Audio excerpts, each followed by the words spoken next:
In the western desert of Egypt lies a place that defies life, the Sahara Depression, a vast, scorched wound in the Earth's crust, plunging 426 feet below sea level.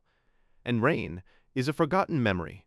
For millennia, it has been a symbol of absolute desolation. But what if this hell on Earth could be transformed? What if it could be filled with a sea? It sounds like science fiction, a plan to flood 5,400 square miles of the Sahara, creating a new inland sea nearly the size of Lake Ontario. But this is not a fantasy. It is a very real, multi-billion-dollar proposal that Egypt is seriously considering. The question is not just how they would do it, but why anyone would attempt a project of such staggering ambition.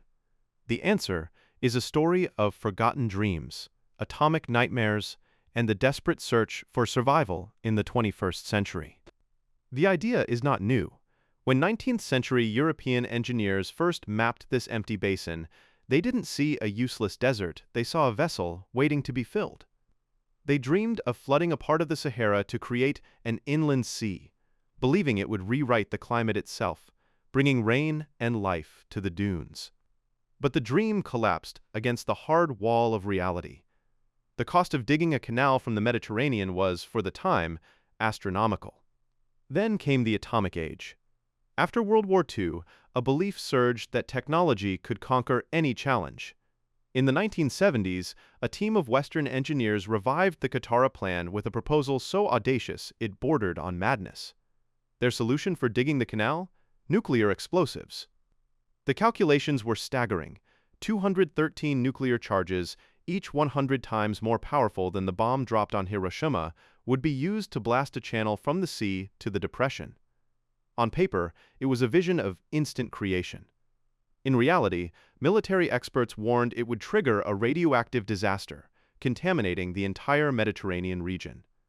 The project was shelved, deemed too dangerous, too unpredictable. For decades, the Sahara Depression was left to its silence, its floor littered with a different deadly legacy. Hundreds of thousands of unexploded landmines from the battles of World War II, a ghost army guarding the sands. But a new century brought new thinking. If you cannot go over the desert, and you dare not blast through it, there is only one option left. You must go under. This is the core of the modern Sahara project. Not a canal, but a colossal tunnel, ranging from 34 to 50 miles long, drilled deep beneath the treacherous surface. Down there is no scorching sun, no sandstorms, and no minefields. The water would be shielded from evaporation, the desert surface left largely untouched. This is made possible by subterranean titans, massive tunnel-boring machines. These engineering marvels, which Egypt has already used to build the Cairo Metro and tunnels under the Suez Canal, can chew through miles of earth, salt, and rock, simultaneously reinforcing the passage behind them with concrete. The physics are elegantly simple. Because the Sahara Depression lies 426 feet below sea level, the entire system would be gravity-fed. No pumps required. Engineers would simply open the gates, and the Mediterranean Sea would begin its slow, inexorable descent into the heart of the Sahara, carving a new reality. The water level would be carefully managed to stabilize at around 200 feet below sea level, creating a vast but stable saline lake. This isn't just about creating a breathtaking landscape. This is about building an engine.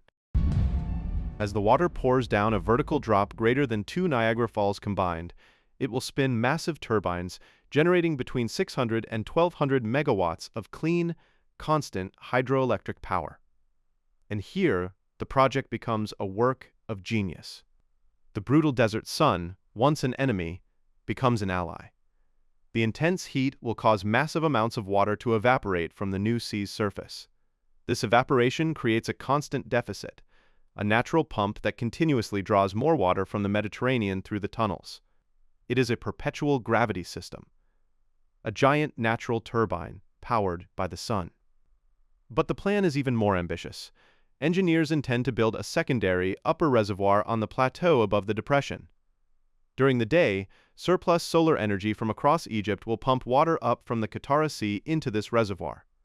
At night, when the sun is down and energy demand peaks, That water will be released, flowing back down through another set of turbines. It would create an elemental battery forged from rock and water, capable of storing millions of kilowatt-hours, stabilizing Egypt's entire power grid. This immense energy has one primary target: creating life's most essential resource: water. The electricity from Qatar will power a new generation of desalination plants. These facilities could produce nearly 400 billion gallons of fresh water a year. While a fraction of the Nile's flow, this new water could irrigate vast tracts of desert, creating new farmlands, feeding a growing population and breathing life into barren ground. It would be a second Nile, born not from nature, but from ingenuity. The project promises a complete transformation. New coastlines would invite tourism and settlement, easing the crushing population density along the Nile Valley. Aquaculture in the brackish water could create a new fishing industry. Some climatologists even predict the massive body of water could increase local humidity and cloud cover, softening the harsh climate and creating a microclimate where new ecosystems could emerge. So why now? Why pursue such a monumental undertaking? Because for Egypt, this is no longer a dream. It is a necessity. Today, nearly 90% of Egypt's electricity comes from burning fossil fuels, primarily natural gas. With domestic reserves dwindling and demand skyrocketing, the country is increasingly dependent on expensive imports. Summer blackouts are common, crippling industry and daily life.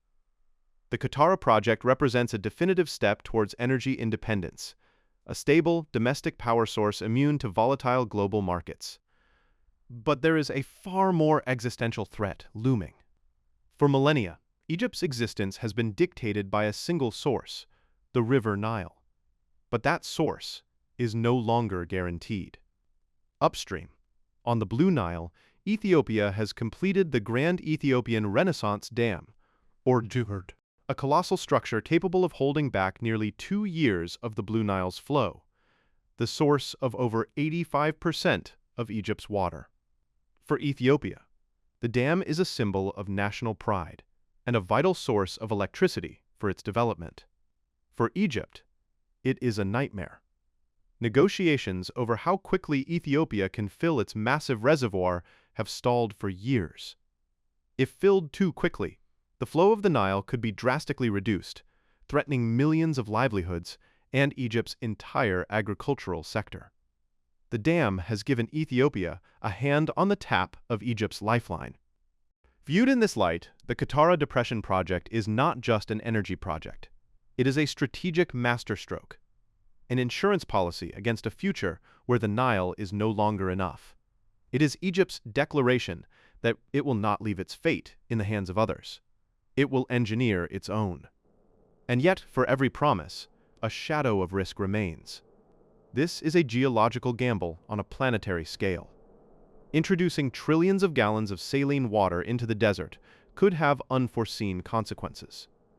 Could it contaminate the vast Nubian sandstone aquifer, a critical freshwater reserve lying deep beneath the desert? Could the sheer weight of the water trigger seismic activity in the region? The environmental impact assessments are complex and, in some areas, inconclusive. Then there is the cost. Estimates run into the tens of billions of dollars. In a country facing economic challenges, a project of this magnitude is a monumental risk. If it fails, it could become one of history's most expensive follies.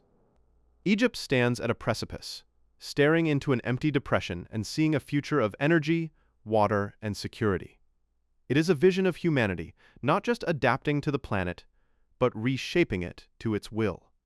The dream of a sea in the Sahara is closer to reality than ever before. But the question remains: will gulls one day circle a new Egyptian Riviera? Or will this forever remain a mirage in the desert, a dream of water swallowed by sand?